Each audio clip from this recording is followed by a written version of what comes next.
자, 오늘도 사도신경으로 우리 믿음의 고백을 드리십시다. 나는 전능하신 아버지 하나님, 천지의 창조주를 믿습니다. 나는 그의 유일하신 아들, 우리 주 예수 그리스도를 믿습니다.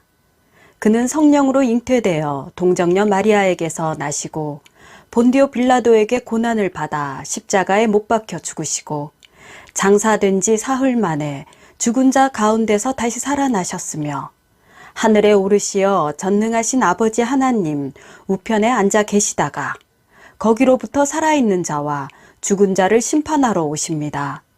나는 성령을 믿으며 거룩한 공교회와 성도의 교제와 죄를 용서받는 것과 몸의 부활과 영생을 믿습니다. 아멘. 날마다 숨쉬는 순간마다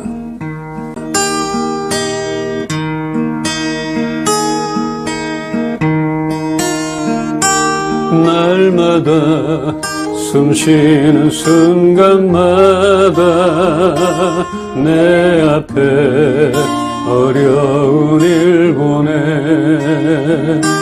주님 앞에 이 몸을 맡길 때 슬픔 없네 두려움 없네 주님의 그 자비로운 손길 항상 좋은 것 주시도다 사랑스레 아픔과 기쁨을 수고와 평화와 안식을 날마다 주님 내 곁에 계셔 자비로 날 감싸주시네 주님 앞에 이 몸을 맡길 때 힘주시네 위로함 주네 어린 나를 품에 안으시사 항상 평안함 주시도다 내가 살아 숨을 쉬는 동안 살피신다 약속하셨네 인생의 어려운 순간마다 주의 약속 생각해보네 내 맘속에 믿음 잃지 않고 말씀 속에 위로를 얻네 주님의 도우심 바라보며 모든 어려움 이기도다 흘러가는 순간순간마다 주님 약속 새겨봅니다 어린 나를 품에 안으시사 어린 나를 품에 안으시사 항상 평안함 주시도다 내가 살아 숨을 쉬는 동안 살피신다 약속하셨네 주님의 도우심 바라보며 주님의 도우심 바라보며 모든 어려움 이기도다 흘러가는 순간순간마다 주님 약속 새겨봅니다 내가 살아 숨을 쉬는 동안 살피신 다 약속하셨네. 흘러가는 순간순간마다 주님 약속 새겨봅니다. 감사합니다. 하나님, 오래전부터 우리를 기억하시고 이름을 불러주시고 사랑한다 고백하신 그 하나님께 감사함을 드립니다. 오늘도 우리가 예배자로 나갑니다. 우리에게 가장 알맞는 말씀으로 만나 주시옵소서. 감사합니다. 예수 그리스도 이름으로 기도합니다. 아멘. 자, 오늘 말씀 보겠습니다. 창세기 13장 14절로 17절 한 절씩 읽겠습니다. 롯이 아브람을 떠난 후에 여호와께서 아브람에게 이르시되 너는 눈을 들어 너 있는 곳에서 북쪽과 남쪽 그리고 동쪽과 서쪽을 바라보라. 보이는 땅을 내가 너와 내 자손에게 주리니 영원히 이르리라. 내가 내 자손이 땅에 티끌 같게 하리니 사람이 땅의 티끌을 능히 셀 수 있을진데 내 자손도 세리라. 너는 일어나 그 땅을 종과 횡으로 두루 다녀 보라. 내가 그것을 내게 주리라. 오늘 무엇이 보이는가? 이런 제목으로 말씀을 나누겠습니다. 창세기 12장에 하나님께서 아브람을 부르시고 내가 보여줄 땅으로 가라 하십니다. 하나님의 부르심에 일단 순종함으로 가나안 땅에 도착한 아브람은 그동안 한 번도 경험해 보지 못한 기근이라는 시련을 맞게 됩니다. 그가 살고 있던 유프라데스 강 그 주변은 물이 풍부해서 이런 기근이라는 걸 경험해 보지 못했어요. 그런 아브라함에게 기근은 견디기 힘든 고통이었을 것입니다. 창세기 12장 10절에 그 땅에 기근이 들었으므로 아브라함이 애굽에 거류하려고 그리로 내려갔으니 이는 그 땅에 기근이 심하였음이라. 기근을 피하려고 아브라함은 묻지도 따지지도 않고 하나님의 부르심과는 다른 애굽으로 내려갑니다. 기근과 같은 그 어려움은 그 땅으로 부르신 하나님을 의지하여 피할 것이 아니라 인내함으로 극복해 나가야 하는 문제인데 아브라함은 물이 풍부한 남쪽의 애굽으로 피하는 것으로 문제를 해결하려 했습니다. 더 쉬운 것, 눈에 보이는 안정된 것을 따라가는 것은 어쩌면 당연할 것이에요. 하나님은 가나안 땅에서 기근을 통하여 아브라함에게 신앙의 성숙을 원하셨을 텐데 그런 뜻을 몰랐던 아브라함에게는 어쩌면 좋은 선택이었을 것입니다. 어려운 것은 어려운 만큼 더 가치가 있다. 제 아들이 군대 시절 우리의 바람과 다르게 최전방 부대로 배치가 되었습니다. 더욱이 DMZ 그 비무장지대에 들어가서 지뢰를 탐지하는 그런 보직을 맡았다고 전화상으로 소식을 전하는 아들은 이 정도는 돼야지 군대 왔다는 말을 할 수 있지요 하고 애써 웃어 보입니다. 단순히 고생을 사서할 수는 없겠지만 힘든 시기를 잘 견뎌내므로 더 많은 보람과 기쁨이 따라올 수도 있고 또 시련이 와도 극복할 수 있는 밑거름이 될 수 있을 것입니다. 일단 아브라함에게는 쉬운 것을 선택한 자체가 위기의 시작이었습니다.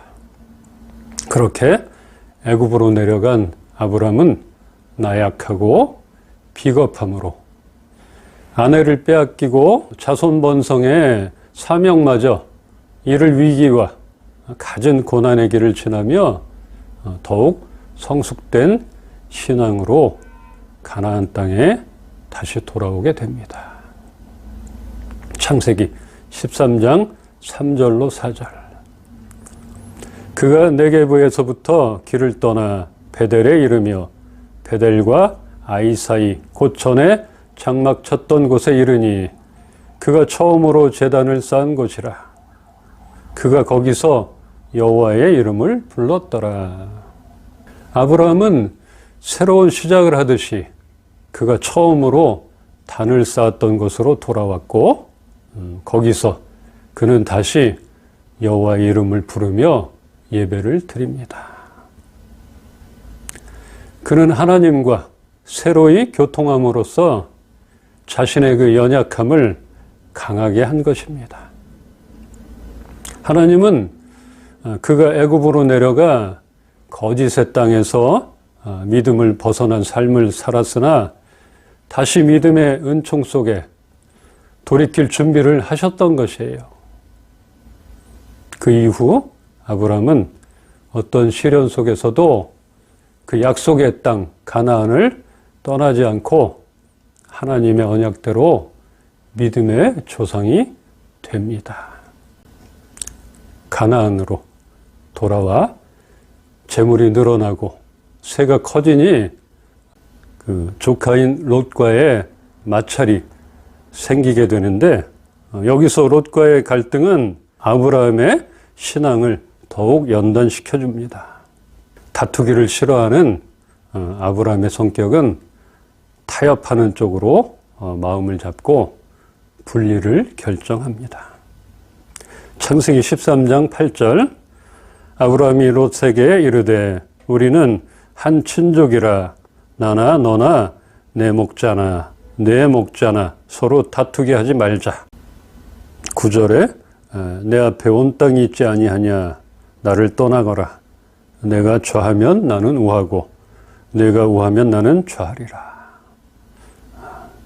이때 그 땅에 살던 가나안 족속은 이들의 갈등을 틈타 아브라함과 롯을 가나안에서 쫓아낼 수도 있었습니다.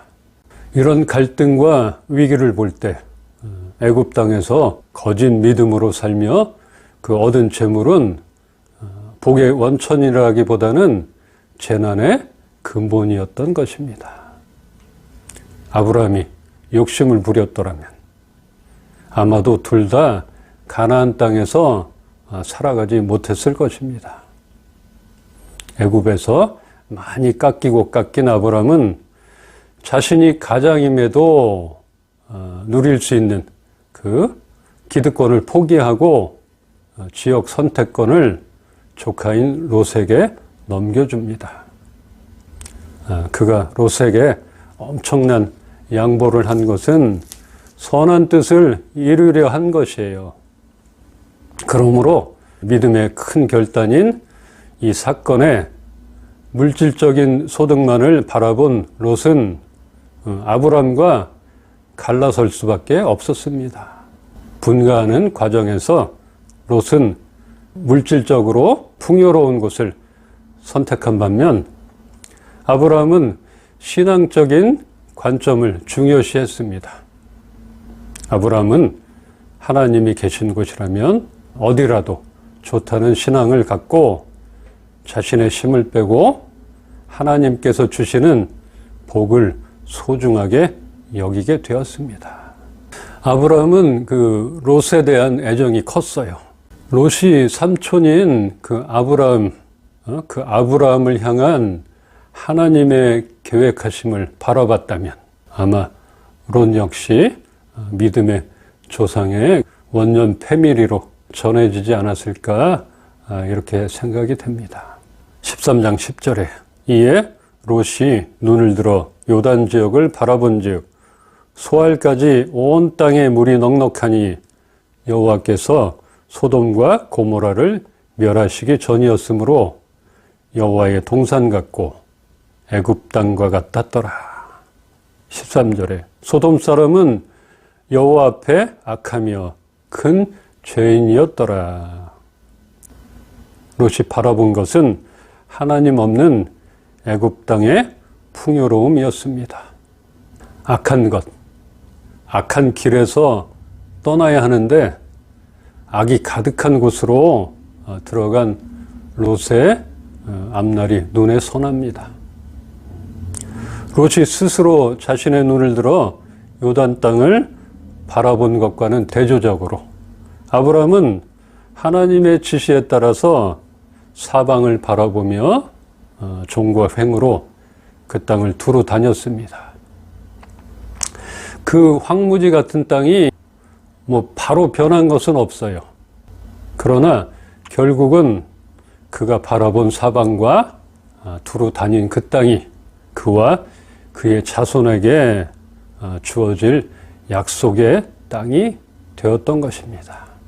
롯이 보기에 좋아서 선택한 요단은 결국 타락하여 무너진 소돔과 고모라가 되었습니다.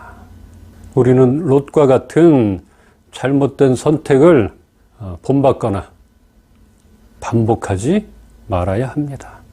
그 수도권의 그 신도시들을 지나다 보면은 신축되어지는 교회들이 많이 보입니다. 정말 어마어마하게 크게 지어지는 교회들과 또 단독주택 단지에 멋지고 아름답게 보이는 교회들도 많이 있습니다. 그 모습을 볼 때 저도 부럽기도 합니다. 제가 어렸을 때는 천막에서도 교회를 시작했어요. 그런데 요즘은 건물도 잘 꾸며져 있고 또 환경이 좋은 그런 교회를 찾는 사람들이 많기에 그저 사명만으로는 교회 개척이 쉽지 않습니다. 그런데 그 신도시들을 바라보고 무리하게 건축하는 그런 교회들 중에 어떤 곳들은 오래도록 멈춘 상태로 있는 것도 보게 됩니다. 더욱이 아무도 상상 못한 코로나와 같은 시기로 인하여 손에 잡힐 것만 같은 그런 여건만을 쫓아 무리하게 외형을 늘렸던 교회들은 재정난으로 많이 멈춰서기도 했습니다. 우리는 살면서 바라보고 계획했던 많은 것들이 어쩌면 롯이 바라봤던 요단과 같지는 않았을까 싶습니다. 짧은 안목에서 볼 때 아브라함의 선택은 매우 어리석어 보입니다. 그러나 아브라함이 바라본 하나님은 실수가 없으신 완벽하신 능력의 하나님이십니다. 아브라함은 롯과 정반대인 헤브론 지역에 정착하였고 그곳에서 여호와를 위하여 제단을 쌓습니다. 헤브론은 롯이 선택한 그 풍요로운 요단들과는 비교가 되지 않는 척박한 산지였어요. 그곳에서 아브라함은 하나님과 동행하는 새로운 역사를 시작합니다. 본문 13장 14절 우리 함께 한번 읽어볼까요? 롯이 아브라함을 떠난 후에 여호와께서 아브라함에게 이르시되 너는 눈을 들어 너 있는 곳에서 북쪽과 남쪽 그리고 동쪽과 서쪽을 바라보라. 눈을 들어, 여기서 눈을 들어 본다는 것은 이해한다는 뜻입니다. 본다는 것은 사물을 보는 단계에서 사물의 본질을 이해하는 단계로 발전되어 나간다라고 말할 수 있는데 그 중에서도 말씀을 통해 진리와 하나님의 사랑을 이해해야 가장 고귀한 것을 본다고 할 수 있습니다. 롯이 보기에 좋은 땅을 선택하여 아브라함을 떠난 후 삭막하게만 보이는 사방을 보게 하시고 그 땅을 주시겠다고 말씀하신 하나님의 뜻을 아브라함은 이해했던 것입니다.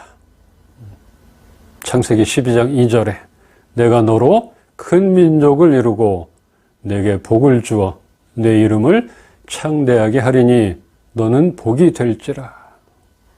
이렇게 아브라함을 부르시고 그 언약을 성취하시려는 하나님의 뜻을 안 것입니다. 창세기 17장 5절에 이제 후로는 내 이름을 아브람이라 하지 아니하고 아브라함이라 하리니 이는 내가 너를 여러 민족의 아버지가 되게 함이니라. 창세기 17장에서야 아브라함을 아브라함으로 이름을 바꿔주십니다. 높임을 받는 아버지에서 만민의 아버지로, 믿음의 조상으로 불리게 됩니다. 코로나가 한창일 때 정말 교회들의 안 좋은 소식들, 그런 소식들만 들렸었어요. 그러던 중에 한 기사를 보게 되었습니다. 4명의 목사가 각자 어떤 다른 잡은 가지고 있었던 것 같아요. 4명의 목사가 상가를 얻어서 교회를 시작해서 40-50명 정도 되는 교인들과 무리 없이 사역을 하다가 코로나로 인해서 비대면 예배를 좀 이어가고 있었는데 이제는 그마저도 하지 못하고 교회의 전세금을 빼고 아예 문을 닫았다고 합니다. 모이지 못하면 운영도 안 되고 예배는 모여야만 한다는 그런 이유가 아니었어요.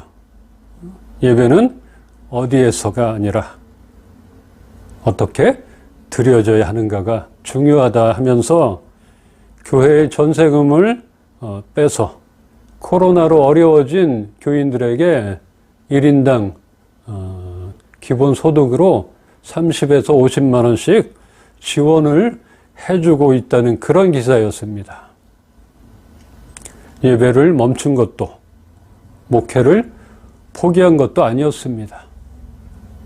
상황이 좋아지면 어디서든지 모여 예배하겠다는 생각으로 외형의 교회만을 지키겠다는 그런 고집을 내려놓고 어려움 속에 있는 교인들의 삶을 공감하여 과감한 결단을 내렸다는 것입니다.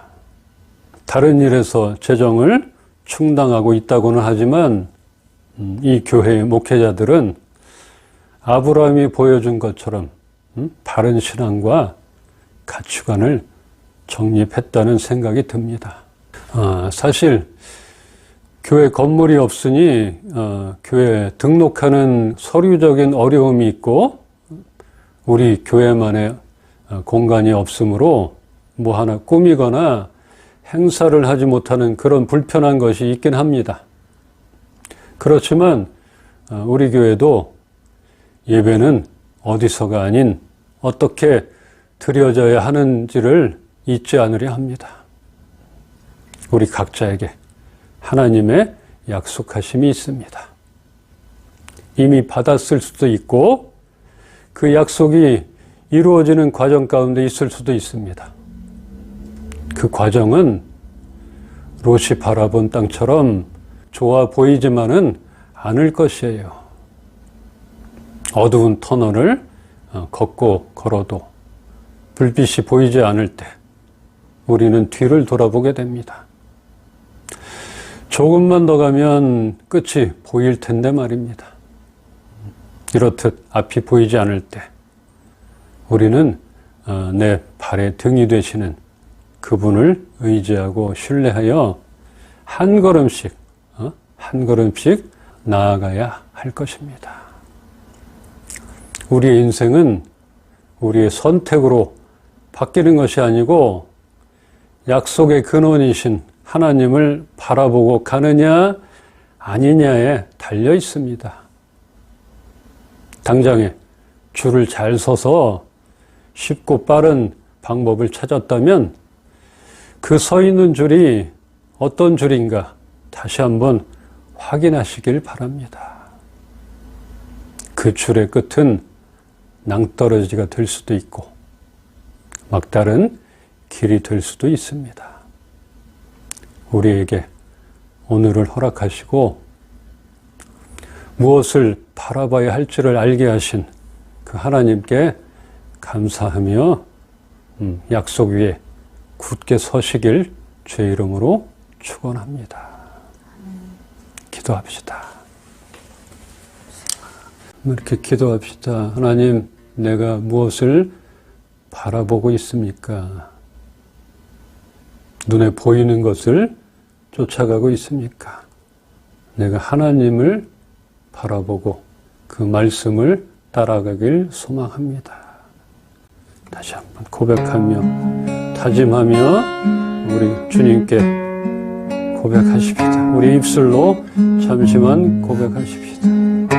주님, 내가 주님만을 의지하며 바라보길 소망합니다. 주님만을 바라보길 소망합니다. 주님, 우리를 향한 주님의 계획을 바라보길 소망합니다. 주님, 우리를 향한 주의 계획을 바라보길 소망합니다. 하나님의 그 말씀만 의지하며 나가길 소망합니다. 오늘도 붙들어 주시고 새롭게 하여 주시길 소망합니다. 주님, 우리 인생 가운데 주님만 바라보고 나가길 소망합니다. 약속하신 그 말씀을 붙들고 나가겠습니다. 주님, 우리를 놓지 말아 주시옵소서. 주님, 주님, 하나님, 오늘도 우리를 향한 그 계획을 진행하여 주시옵소서. 하나님, 우리를 버리지 말아 주시옵소서.